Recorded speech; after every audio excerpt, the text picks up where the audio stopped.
ព្រះគម្ពីរលោកុបាទជំពូក14ខ1ដល់ខ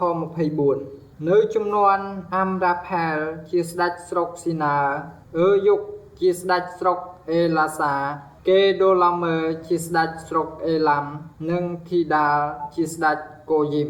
នោះគេលើកគ្នាទៅច្បាំងនឹងបេរ៉ាជាស្ដេចក្រុងសូដុំបេសាជាស្ដេចក្រុងកូម៉ូរ៉ាស៊ីណាប់ជាស្ដេចក្រុងអាត្មាសេមេបឺជាស្ដេចក្រុងសេឡោ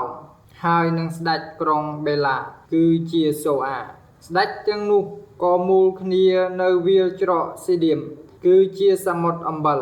គេបានចុះចូលកេដូឡូមើអស់12ឆ្នាំតែដល់ឆ្នាំទី13ក៏នាំគ្នាបះបោរវិញលុះដល់ឆ្នាំទី14កេដូឡូមើហើយអស់ទាំងស្ដេចដែលនៅជាមួយក៏មកវាយពួករេផាបនៅត្រង់អាស្ថារ៉ូតកើណែមនិងពួកសូស៊ីមនៅត្រង់ស្រុកហាំពួកអេមីមនៅត្រង់វាលគីយ៉ាថាមហើយពួកហូរីនៅក្នុងភ្នំសៀជាស្រុករបស់ខ្លួនគេរហូតទៅដល់អេលបារ៉ាតដែលនៅខាងទីរហោស្ថានរួចគេវិលមកឯអេនមីសផានគឺជាកាដេសក៏វាយស្រុកអាម៉ាឡេកទាំងអស់និងពួកអាម៉ូរីដែលនៅហាសាសូនតាមមកដែរស្ដេចក្រុងសូដុំស្ដេចក្រុងកូម៉ូរ៉ាស្ដេចក្រុងអាត្មាស្ដេចក្រុងសេបោមនិងស្ដេចក្រុងបេឡាគឺជាសូអាក៏នាំគ្នាចេញទៅតម្រៀបទ័ពច្បាំងនឹងពួកទាំងនោះនៅត្រង់វាលច្រកស៊ីឌីមគឺច្បាំងនឹងកេដូឡូមើជាស្ដេចអេឡាំធីដាលជាស្ដេចកូយីមអាំរ៉ាផែលជាស្ដេចស៊ីណានិងយុគជាស្ដេចអេឡាសាមានស្ដេច4អង្គច្បាំងនឹងស្ដេច5អង្គឯវាច្រកស៊ីឌីម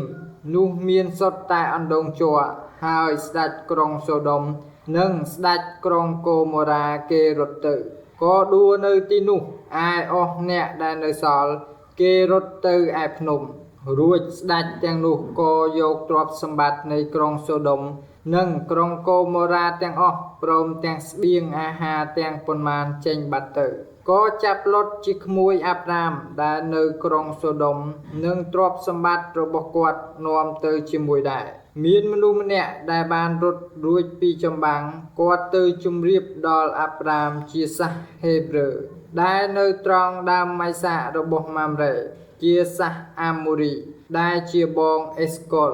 ហើយនឹងអានណឺដែលបានចងមិត្តមេត្រីនឹងអាប់រ៉ាមការអាប់រ៉ាមបានឮថាគេចាប់ក្មួយខ្លួនទៅជាឆ្លើយដូច្នោះនោះគាត់នាំពួកបម្រើទាំងប៉ុន្មានដែលកើតក្នុងផ្ទះគាត់សុទ្ធតែជាមនុស្សថ្នឹកសង្គ្រាមមានចំនួន318នាក់លើកគ្នាចេញទៅដេញតាមគេរហូតដល់ដានគាត់ចែកពួកបាវឲ្យទៅទាស់នឹងគេទាំងយប់ក៏វាយគេហើយដេញតាមរហូតដល់ហូបាដែលនៅជាខាងឆ្វេងនៃក្រុងដាម៉ាស់រួចនាំអស់ទាំងទ្រព្យសម្បត្តិវិលមកវិញព្រមទាំងលុតជាក្មួយនិងទ្រព្យសម្បត្តិរបស់គាត់ដែរទាំងពួកស្ត្រីនិងមនុស្សទាំងអស់ផងការគាត់បានត្រឡប់មកពីវាយកេដូឡូមើនិងពួកស្ដេចដែលនៅជាមួយនឹងទ្រង់វិញហើយនោះស្ដេចក្រុងសូដុំក៏ចេញមកទទួលគាត់នៅត្រង់វាលច្រកភ្នំសេវេគឺជាច្រកភ្នំនៃស្ដេចហើយមីលគីសាដេកជាស្ដេចក្រុងសេឡឹមក៏នាំយកនំប៉័ងនិងស្រាទំពាំងបាយជូរមកពីព្រោះទ្រង់ជាសង្ឃរបស់ព្រះដ៏ខ្ពស់បំផុតទ្រង់ប្រទានពរដល់គាត់ថាសូមឲ្យអាប់រ៉ាមបានពរពីព្រះដ៏ខ្ពស់បំផុតជាម្ចាស់នៃស្ថានសួគ៌និងផែនដីហើយសូមព្រះដ៏ខ្ពស់បំផុតបានប្រកបដោយព្រះពរជាព្រះដែលបានប្រគល់ខ្មាំងសត្រូវមកក្នុងកណ្ដាប់ដៃឯងរួចគាត់ក៏ថ្វាយ1ភាគក្នុង10ពីគ្រប់របស់ទាំងអស់ដល់ទ្រង់